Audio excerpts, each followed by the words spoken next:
Hi, I'm back with another video. So I was asked by a number of people after that blog post that I wrote with a number of suggestions on how to get better sleep and go to bed earlier, why no screens before bed? Like, why are screens and phones worse than anything else that we could be doing before bed? After all, people get sucked up in reading books and sewing projects and cooking and whatever interests you, you might get sucked up in and not want to go to bed.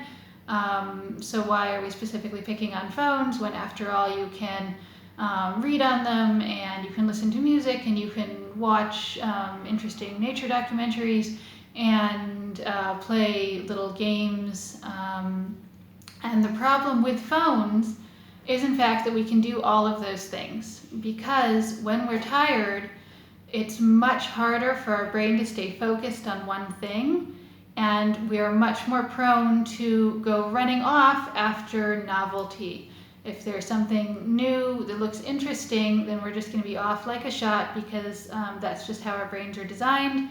And the problem with the phone is that there's always something new in it, there's always something interesting in it. And so, for example, if I'm reading an article in a magazine and it references an interesting study, or it uses a technical term that I'm not familiar with, or whatever, then the odds are relatively low. If, say, I'm reading this in bed before falling asleep, the odds are very low that I'm actually going to get up and get a dictionary or an encyclopedia or go to my computer and Google the study. It's a lot of work. I'm already in bed, I'm tired, I'm probably just going to, fold the corner of the page down and save it for tomorrow. If I am on my phone and I run across, I'm reading the same article and I run across the study, then there's a nice little link that I can just click and open it in a new tab.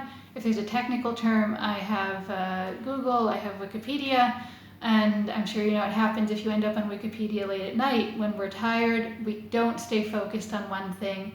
We just are very, very prone to being distracted, and the phone is just full of distractions. And I know personally for myself, the later it gets, the harder time I have putting my phone down. I have no problem at 9 o'clock setting my phone on silent and plugging it in, putting it away. That's fine. 10 is a little harder. I am more likely to say, well, I'll just finish this article.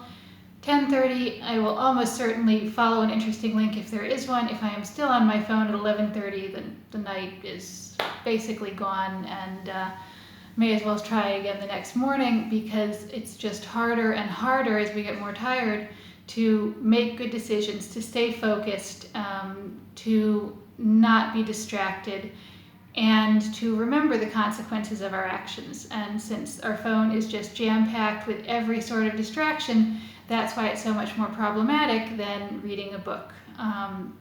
So for people who say that they get more caught up in books and can stay awake until 5 in the morning reading, don't read that book before bed. Find a slightly more boring book. Don't read the next Harry Potter equivalent. I like to read nonfiction before bed, books about nutrition, habit change,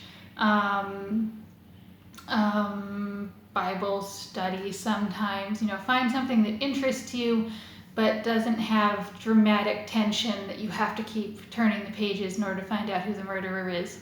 That's a good weekend book, not so good before bed. So give it a try. Let me know what you think, and see you next week. Bye.